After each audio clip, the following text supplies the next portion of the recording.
I think at the center of the book, maybe not as prominent in chapter 2, but certainly in chapter 2 for Wollstonecraft, almost the main theme of the book is education. Wollstonecraft calls the authority that men claim over women a tyranny. And that rests on the idea that the power that they exert is unfounded and illegitimate because men are not superior to women. However, one of the things that's very surprising if you read Wollstonecraft, read what she says, is that she admits that in her mind, women sometimes are inferior to men. And the big question is, are they inferior by nature, or are they inferior because they lack the opportunity in education to develop what she calls their virtue? Virtue is a very big word for her. The classical idea of the virtues, the excellencies that comes from Greek philosophy, the way that human beings through education and practice and thoughtful action develop their best characteristics, both intellectual and moral, and physical too, because she talks about women being denied the opportunity to develop their bodies as well as their minds and their souls or their morality. So the notion, the idea of education couldn't be more important in Wollstonecraft's message. So here she gives us a sense of the kind of education that she thinks that everyone, rich, poor, people of a higher social class, because this is certainly a class society, the 18th century in England, people of a lower social class, men, women, people, all people, should have access to this sort of education. She says, consequently, the most perfect education, in my opinion, is such an exercise of the understanding of the mental faculties as is best calculated to strengthen the body and form the heart, or, in other words, to enable the individual to attain such habits of virtue as will render it independent. In fact, it is a farce to call any being virtuous whose virtues do not result from the exercise of its own reason. And there I think we hear echoes of Kant, that is, that they are similar thinkers in terms of what Kant called enlightenment. Enlightenment is when an enlightened person is a person who's able to think for themselves. An enlightened society is a society that's composed of individuals who are able to think for themselves. And that is what Wollstonecraft sees as the main goal of education, I think.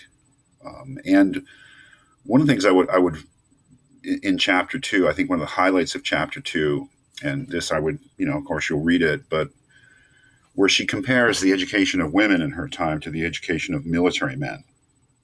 The kind of education she thinks that both of those groups get is similar in that it's bad. That is, they don't get a solid foundational education that enables them to actually reason properly.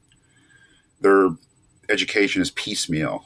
They get it purely from experience of the world and not from any kind of methodical instruction. And this holds them back. Right? They are not able to think through issues. They just pick up ideas here and there, pick up prejudices, you would say.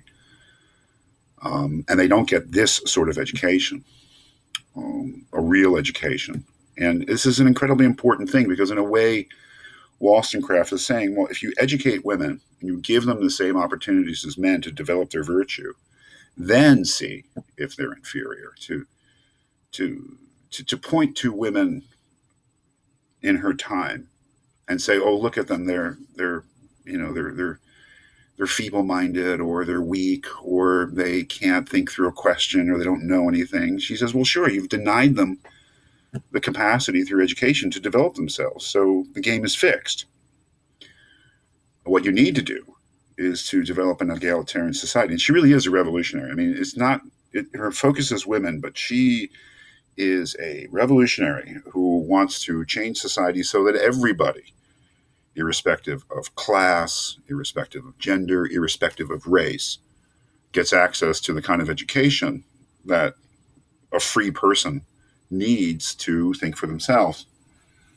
So you can only judge this supposed inferiority of women to men, which of course she doesn't believe in, but you can only judge it if they have the same opportunities to develop themselves. And this is the main opportunity to have a real education.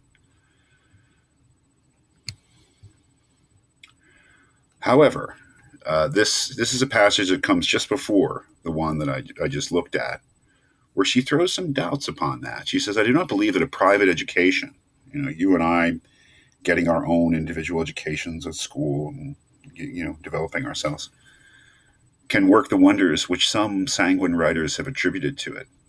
Men and women must be educated in a great degree by the opinions and manners of the society they live in. That is, we have our school education, which is important, but then we have the education, the formation of our thoughts, of our understanding, of our sensibilities that we get every day, especially when we're young. We pick up by osmosis almost from the society that surrounds us, from its opinions, its thoughts, its prejudices, its interests.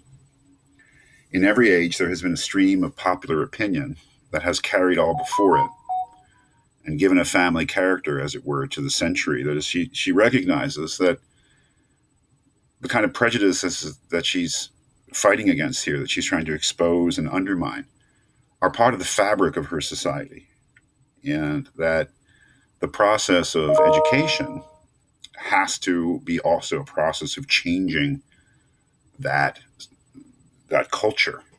That it can't just be individuals becoming enlightened; the society has to become enlightened, which is really makes her a very similar thinker, I think, to Kant, who, in What is Enlightenment, said that it's not just the individual that needs to become enlightened; it's the society itself that must become enlightened.